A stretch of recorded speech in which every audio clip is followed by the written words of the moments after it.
Hey Trey, good morning. How you doing? Hey, good. How are you? Good. Hey, on your floater that you've developed, the thing looks like it's becoming a pretty effective weapon. I'm kind of curious. Just tell me about how you decided to add that to your game, and what's the process been, and how confident are you in it right now? Yeah, I think it's one thing that's been in my game for a while now, and I think I recently just wanted to get back to it because, like I said, it's been part of my game since high school, and I think just developing it's a really good thing to have right now, especially against good bigs and with the drop coverage and stuff. I think that's one thing I really just try to work on, and I worked on it a bunch when I hurt my wrist. Just shooting in close range shots. And so I think that's one thing I really worked on and trying to develop that and get it back. And why do you think it's been so effective for you? Um, Or am I right even saying that it's very effective? I think you're right. I think it's one thing I just focused on because just getting into the paint, being able to get that shot, I mean, it's in between three and the layups. I think just getting there and being able to get to my spot and feel comfortable shooting it. I think it's been effective. I've been making it, so I'm gonna keep trying and keep doing it because it's working. So. Tom. Trey, you guys have lost in your previous games you've lost. You guys are 5-0 in the games afterwards, won by a combined 17 points. Haven't lost back-to-back games all year. What sort of mentality comes into that for you guys, and how much it matters to bounce back after a loss?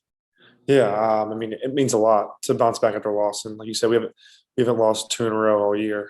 That's one of our main focuses after losing a game is just trying to see what we did wrong and learn from it. And next game, just come out and play with more energy than what we did when we lost. But I think, like I said, just sticking to our principles and sticking to the things we're good at and learning from our losses. I think that's one thing we've really focused on. Mike Schumann. Yeah, hey Trey, in your development as a basketball player, who or what would you credit your aggressiveness to? Can you repeat that question? In your development as a young basketball player, who or what would you credit your learned ability to be so aggressive as a player? Who would you credit that to? I mean, I'd say just watching a bunch of film and taking from different guys, but I think just having the feel of the game from my dad, I think he really helped me um, with that aspect. Just being aggressive and trusting my game and trusting my instincts.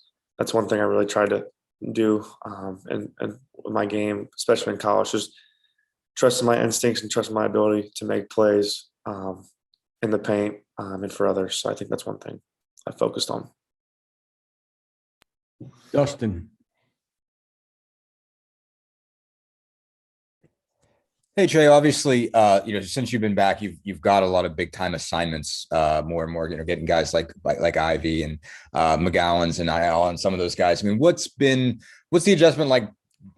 Guarding guys at that level. You obviously always took big assignments when you were a high school guy, but these guys are obviously a different level. Close to being pros. What's different? What requires more out of you, and how do you think you've gotten better between last year and this when you have one of those really tough top scorer assignments? Yeah, I think just focusing on what I got to do to be able to contain those guys and stop them. I mean, obviously they're all great players. There's a lot of great players in the Big Ten, but it's not just me. It's all five of us on the court at the same time, being able to stop their five, and it's us working together. I think, but like I said, it's not one on one. It's them helping me and me helping them. So I think, like I said, just me focusing on the task and being able to stop those guys and contain them is one thing I've really just focused on, being able to watch film and take away things that I know they're good at. But like I said, it's not just me; it's all five of us on the defensive end. Quick follow on that, I guess, along those lines. I mean, how just important is knowing you're going to get screened and blowing that up? I mean, that's one thing your team has taught a lot about is your ability to run through those. When it's a score like that, obviously they want to set a lot of stuff for them to get them free. How important is it to just be aware and ready and know that that's coming and be able to blow that up?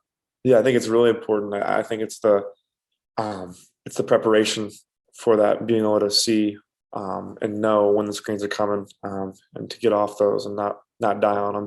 So I think that's one thing I really focused on, just be able to know when screens are coming and obviously get the scout and read what we got to do. to be able to get stops. Kevin, Yeah, obviously it's the homecoming game for Miller Kopp. I'm just curious of what he's been like as a teammate and how he's kind of ingrained himself with the team this offseason. What kind of teammate is he? He's a great teammate. I love playing with him. I love having him around. He's a great locker room guy. On the court, he's always setting the right example. I think he brings it every day in practice, which is great. He doesn't take days off. I mean, he's always in the gym. He's always in here getting shots up, and it's great to see because it's nice to have teammates like that. That when you see him in the gym, you want to get in the gym with them.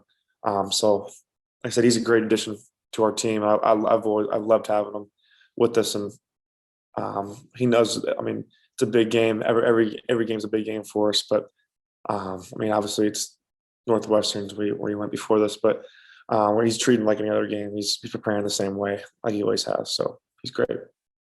Alex, Hey Trey, thanks for the time. Curious, when you look at Northwestern on film, what stands out, and are there one or two things in particular that you feel that you guys are going to have to do well as a team to win this game? Yeah, I mean, they're a great offensive team.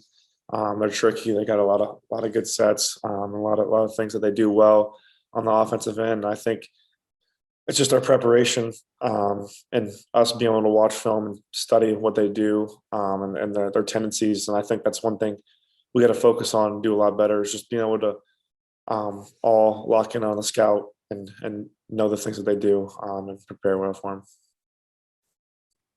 Jeff, Hey, Trey, one of the things that Woodson mentioned the other day, and I think Race even mentioned as well, is you guys got to get to the point where you're better at playing both halves, not just playing one half well. You know, it happened the other day, Wisconsin, Syracuse, or other examples. Is that just about mentality? Is it about energy level? What is it that is the next step in that? Yeah, I think it's just like you said, the mentality. Because I mean, it's 40 minutes, and the two halves it can change drastically. I mean, one half you can be really well, the second half you, like you said, change. But I think it's just having that mentality of playing both halves and not really playing the score and coming out competing for 40 minutes. It's hard to do, but you have to do it to win the Big Ten because every team is in the game usually competing. So I think being able to put a full game together for 40 minutes is one thing you have to do in the Big Ten to be able to win at a consistent basis. So I think just being ready and prepared for 40 minutes is the one thing you got to focus on. Mike Schumann, Yeah, Trey, just going back to the aggressiveness topic, is it fair to say that Coach Woodson and his staff's defensive style is a better fit for you in terms of your strengths on the defensive end? I think it's a good fit, and Coach Woodson's really preached on defense, and that's his thing that we really focus on, take pride as on the team is being able to play defense and get stops, and I think that's our goal is to be able to stop teams, and that's what we want to do. I think that's one thing I've wanted to do in my whole career is play defense and just being able to take things away from guys. I think that's one of the main things we focused on, and I think that's one thing I've benefited in being able to try to take things away from certain guys and different players. last question, Tom Brew. Trey, you've obviously getting a lot of minutes with the starters as well and at the end of games, but a lot of times when Coach Woodson has you guys out there with the five bench guys, there's been some moments where you guys have kind of stagnated a bit on offense. I mean, what do you guys as that second unit need to do to do more offensively? Do you need to play at a faster pace, try to get more transition, or what do you guys need to do to be better offensively? Yeah, I think one thing we can do is play at a better pace, but I think transition points are key for us, being able to get out and run because we're fresh, and I think right when we get in there, we're fresh bodies, so we got to get out and run. I mean, offense will come, and we're gonna keep practicing, getting better every day. Like I said, just being able to get out and run and create defense to offense is one thing I think that second unit can come in and create for our offense. So.